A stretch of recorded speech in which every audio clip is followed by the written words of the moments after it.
والحمد للہ رب العالمین۔ عزیزان گرامی، اللہ تبارک و تعالیٰ کا بہت بڑا فضل اور احسان ہوا جس رب کائنات نے ہم سب کو اپنے پاک گھر میں آنے کی توفیق عطا فرمائی۔ حضرات گرامی، آپ حضرات کے سامنے سورہ ہمزہ کی تلاوت پیش کی گئی ہے۔ قرآن مقدس کے 30ویں پارے میں اللہ تبارک و تعالیٰ سورہ ہمزہ کے اندر فرماتے ہیں وَيْلٌ لِكُلِّ ہُمَزَةٍ لُمَزَةٍ، ہلاکت ہو ہر ایسے شخص کے لیے جو عیب جوئی کرنے والا ہو اور طعنہ دینے والا ہو۔ الذی جمع مالا وعددا، اور وہ شخص جو اپنے مال کو جمع کرتا ہو اور اس کو فخر کے طور پر گنتا ہو۔ یحسب ان مالہ اخلدا، اور یہ جمع کرنے والا شخص یہ سمجھتا ہے، یہ گمان کرتا ہے کہ اس کا یہ مال ہمیشہ ہمیشہ رہنے والا ہے۔ کلا، ہرگز نہیں، لینبذن فی الحطمہ، ایسے افراد کو حطمہ کے اندر پھینک دیا جائے گا۔ وما ادراک ما الحطمہ، اور آپ جانتے ہیں کہ حطمہ کیا ہے؟ نار اللہ الموقدہ، اللہ کی دہکائی ہوئی آگ ہے، اللہ کی جلائی ہوئی آگ ہے۔ التی تطلع علی الافئدہ، جو انسانوں کو چھونے کے بعد دلوں تک پہنچ جائے گی۔ انہا علیہ مؤصدہ فی عمد ممددہ، اور اس کی حیت اور شکل اس طور پر ہے کہ آگ کے ستون ہیں، اور اس آگ کے ستونوں کے اندر انسان ہوگا، اور اوپر دائیں بائیں سب طرف سے وہ بھدا ہوا ہوگا، اس طور پر کہ وہ نہ اس کی آواز باہر نکل سکے گی اور نہ ہی جو ہے کوئی ہوا اندر آ سکے گی، ایسی آگ کے اندر اس کو ڈال دیا جائے گا۔ تو حضرات گرامی، ہمارے معاشرے کے اندر چند ایسی بیماریاں ہمارے اندر موجود ہیں کہ اگر ہم اس کا جائزہ لیں تو ہمیں معلوم ہوتا ہے کہ ہر شخص اس برائی کے اندر مبتلا ہے، اس گناہ کے اندر مبتلا ہے۔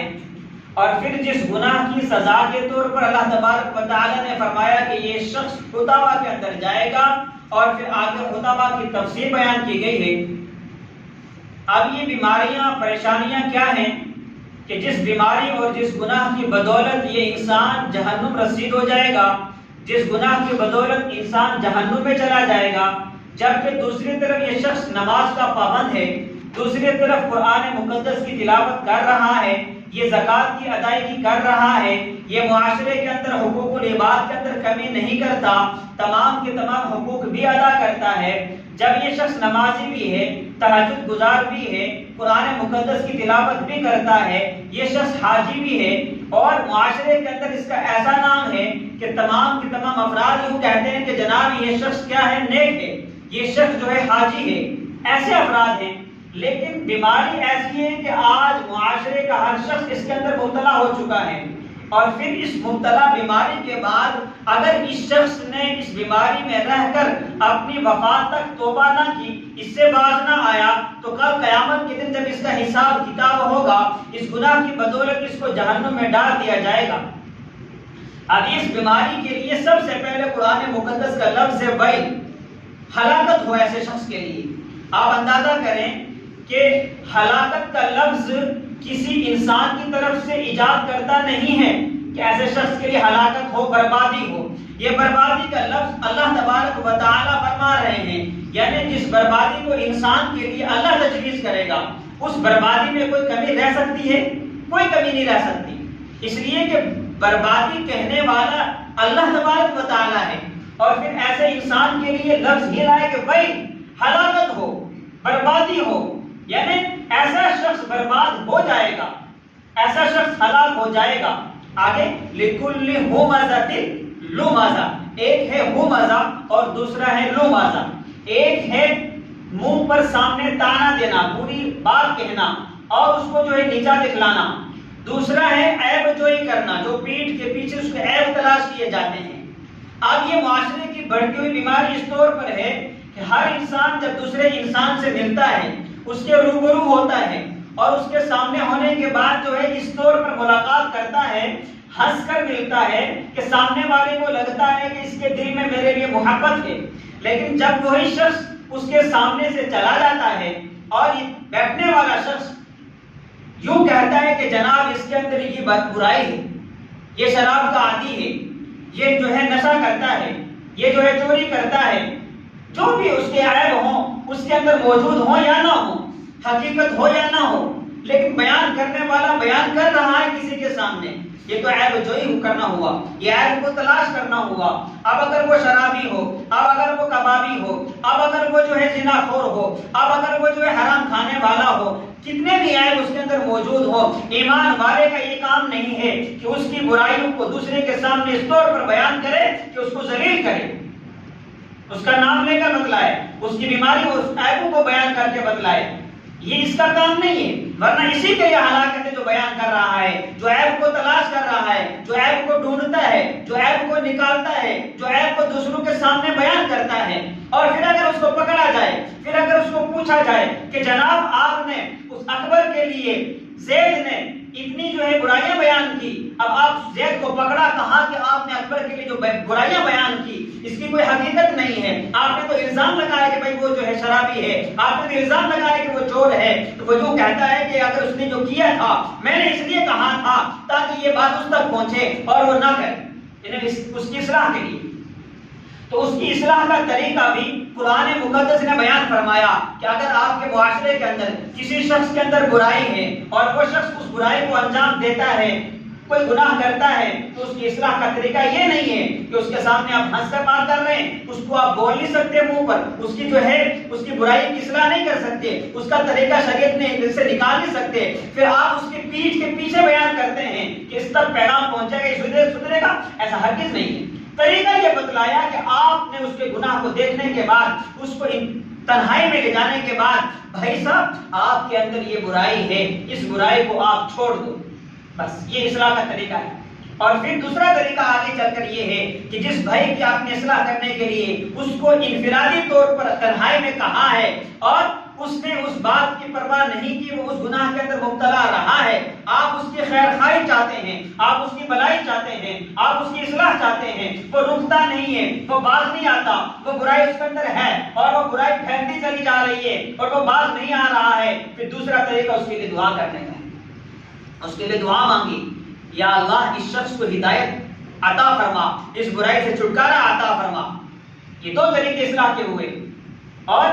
تیسرا اصلاح کا طریقہ یہ ہوا کہ جو شخص برائی میں مبتلا ہے اور آپ نے کہیں علماء کی صلحاء کی مجلس دیکھی کہ وہاں اس وقت میں اس تاریخ میں علماء کی صلحاء کی مجلس ہے، خود جانے کا ارادہ کیا، آپ نے اپنے بھائی کے لیے خیر خواہی کا منصوبہ بنایا کہ میں اس کے لیے خیر خواہی کروں، میں اس کے لیے جو ہے اس کی برائی چھڑانے کا کام کروں، اس کی آپ نے تشکیل کرنی ہے، اس کی محنت سماجت کرنی ہے، کہنا ہے کہ جناب میں چلوں گا، آپ نے میرے ساتھ چلنا ہے، فلاں علماء اور صلحاء کی جو مجلس ہوگی اس کے اندر ہم چلیں گے،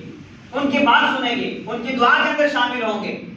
اور اس کو اس طریقے پر تشکیل کرنی ہے کہ جناب آپ کو لے کر میں جاؤں گا، آپ کا خرچ میں اٹھاؤں گا، اور لالچ دینا ہے، اس کے خیر خواہ آپ کر رہے ہیں، میں کرایہ میں آپ کا دوں گا، میں آپ کے ساتھ میں چلوں گا، تاکہ وہ کسی بہانے میں مبتلا نہ ہو، تاکہ وہ کچھ یہ نہ کہہ سکے میرے پاس ٹائم نہیں ہے، دوستی آپ کی، آپ خیر خیر چاہتے ہیں، آپ اس کی اصلاح چاہتے ہیں، تو شریعت نے طریقہ بتلایا، آپ جب کسی علماء صلحاء کی مجلس میں ان کے دربار میں ان کے پاس لے کر چلے جائیں گے، نہ جانے کون سی ان کی بات اس کو دل میں بیٹھ جائے گی، وہ اس برائی کو چھوڑ دے گا، نہ جانے کس کی دعا قبول ہو جائے گی مجمع میں اور جو ہے وہ اس برائی کو چھوڑ دے گا۔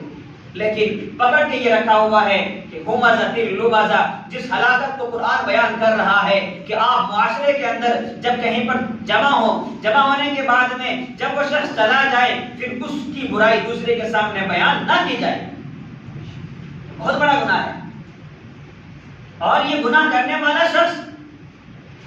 اس کے پیچھے شیطان کا اتنا مضبوط ہاتھ ہوتا ہے کہ جو برائی کر رہا ہے، میں نے پہلے ہی بیان کیا کہ وہ نیکوکار ہوتا ہے، نمازی ہوتا ہے، قرآن مقدس کی تلاوت کرنے والا بھی ہوتا ہے، اس سے بھی یہ چیزیں ہوتی ہیں۔ اب اس سے کیسے ہوتی ہیں؟ ایک شیطان نے اس کے پیچھے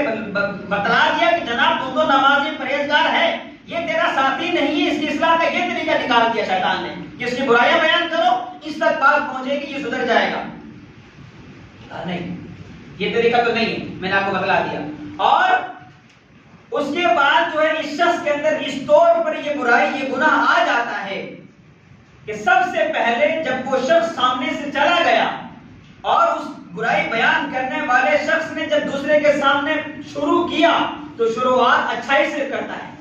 یہ شیطان کا طریقہ ہے، یہ شیطان کا برگلانے کا طریقہ ہے، شیطان کا وسوسہ ڈالنے کا طریقہ ہے. اب اکبر نام کا شخص مجمع سے غائب ہوتا ہے. زید نام کا شخص کہتا ہے دوسرے کو کہ جناب جو یہ اکبر یہاں بیٹھا تھا یہ بہت اچھا آدمی ہے. سب سے پہلے کیا کہے گا؟ یہ بہت اچھا آدمی ہے، اس کے اندر اتنی اچھائیاں ہیں کہ یہ نماز پڑھنے کے لیے 5 وقت مسجد میں آتا ہے. اس کے سامنے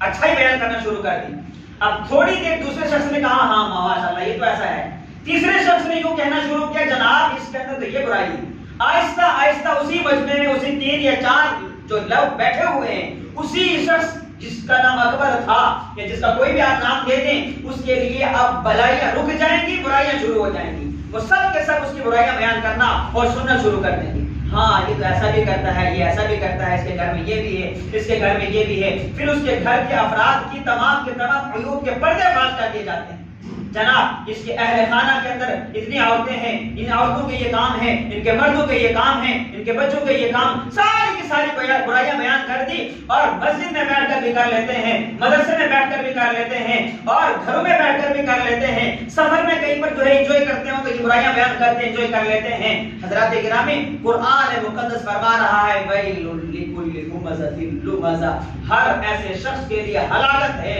یعنی قرآن یوں کہہ رہا ہے کہ یہ برائی کرنے والا شخص، یہ جو ہے عیب جوئی کرنے والا شخص، یہ پیٹھ کے پیچھے غیبت کرنے والا شخص یہ ہلاک ہو جائے گا. اور اب یہ تو مجمع کی بات تھی، عام آدمیوں کی بات تھی. اس کے اندر میں نے بتلایا کہ نیک و کار بھی شامل ہو جاتے ہیں شیطان کی وسوسے میں آ کر. لیکن جس کی برائی بیان کی جائے اس کے اندر انہوں نے نیکوکاروں کو بھی شامل کر لیا. یعنی عام آدمی اٹھتے ہیں مجمع سے، برائیاں بیان کرنا شروع کرتے ہیں، اور یہاں تک کہ اگر مسجد کا امام ہے تو وہ بھی انسان ہے تو وہ بھی بشر ہے. برائیاں عیب اس کے اندر بھی موجود ہوں گے، گناہ اس کے اندر بھی موجود ہوں گے. کسی مدرسے کا محتمیم ہو، کسی جو ہے علاقے کا کوئی بڑا عالم ہو، برائیاں اس کے اندر بھی موجود ہوں گی. لیکن کسی کو حق تو نہیں بنتا تھا، لیکن بیان کرنے والا ان کی بھی بیان کرنا شروع کر دیتا ہے اور فخر سے یوں کہتا ہے جناب میں تو یہ سامنے کہہ سکتا ہوں، یہ سامنے کہہ سکتا ہوں کا جذبہ شریعت نے نہیں دیا.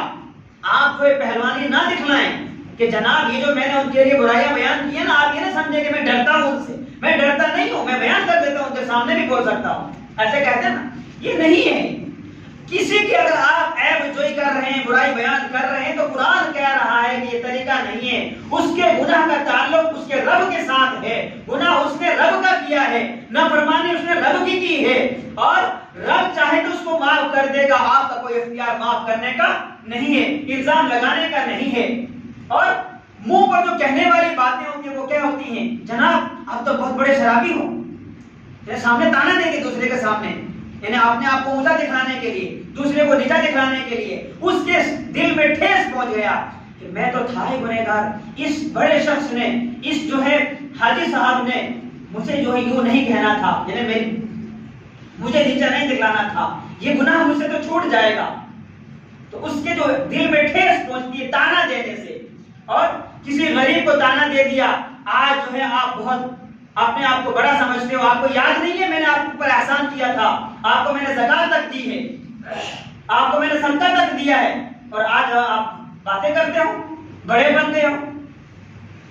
یہ تانا جو سامنے دینا ہوتا ہے اور جو عیب جوئی کرنی ہوتی ہے، ان دو گناہ کے لیے قرآن مقدس کہہ رہا ہے ویل لکل ہمزۃ لمزہ، ایسے شخص کے لیے ہلاکت ہو. اور اس کے بعد وہ شخص الذی جمع مالا وعددہ،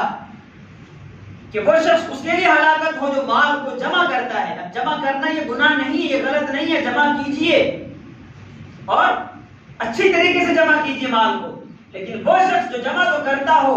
نہ اس میں سے صدقہ کرتا ہو، نہ اس میں سے زکات نکالتا ہو، نہ جو خیرات نکالتا ہو. اب اس میں جو حقوق ہیں مال میں، اس مال کے حقوق نہیں ادا کرتا، اور صرف اس مال کو جمع ہی کرتا جا رہا ہے. اور جب گنتا ہے تو فخریہ انداز میں گنتا ہے کہ جناب میرے پاس بینک بیلنس جو ہے اتنا ہو گیا، میرے پاس تجوری اتنی بھر گئی۔ الذی جمع مالا وعددا، وہ شخص جو مال کو جمع کرتا ہو اور مال کو گنتا ہو، پھر گمان اس کا یہ ہو، سمجھ اس کی یہ ہو، یحسب ان مالہ اخلدا، گمان اس کا یہ ہے کہ اگر میں کروڑ پتی ہوں تو ہمیشہ رہوں گا۔ یحسب ان مالہ اخلدا، مال میرے پاس ہمیشہ کے لیے رہے گا، میرا مال کبھی ختم نہ ہوگا، میں کبھی جو غریب نہ ہوں گا، میری اولاد جو اس سے فائدہ اٹھائے گی۔ یحسب ان مالہ اخلدا، اب یہاں تک کہ افراد کے لیے قرآن مقدس نے اگلا اس کا انجام بتلا دیا۔ وقت تو ہوا چاہتا ہے لیکن جو ہے میں اس بات کو مکمل کر کے ہی اپنی بات ختم کروں گا کہ اس ایسے افراد کا انجام کیا ہوگا وہ بھی آپ نے سننا ہے، اور اس دنیا کے اندر انسان آنے کے بعد میں کتنے طریقے سے مرحلے سے گزرتا ہے اور کہاں کون سا مرحلہ ہوتا ہے۔ اس کو کسی شاعر نے کہا کہ بچپن نے تجھے برسوں کھلایا، بچپن نے تجھے برسوں کھلایا، جوانی نے آ کے مجنوں بنایا، اور بڑھاپے نے کیا کیا ستایا، اجل کر دے گی تیرا بالکل صفایا، سب ٹھاٹ پڑا رہ جائے گا جب اجل آئے گی، جب موت آئے گی سب ٹھاٹ پڑا رہ جائے گا۔ یعنی بچپنے میں برسوں انسان کو اللہ کی نعمتیں ملتی ہیں، پھر جوان ہوتا ہے تو بچپن نے برسوں جو ہے بچپن نے تجھے کھلایا بچپنے میں، اور پھر جوانی جب آتی ہے تو تب انسان غرور میں تکبر میں آ جاتا ہے، چاہے مال ہو چاہے اولاد ہو چاہے اس کا خود کا جو جذبہ ہو، ساری چیزیں جوانی نے مجنوں بنایا۔ اور بڑھاپے میں بیماریاں آتی ہیں تو پریشان ہوتا ہے، بہت ساری پریشانیاں آتی ہیں تو بڑھاپے نے طرح طرح سے کیا کیا، ستایا۔ پھر آخر میں جو صفایا کرنے والی چیز ہے وہ ہے اجل، وہ ہے موت، اجل کر دے گی تیرا بالکل صفایا۔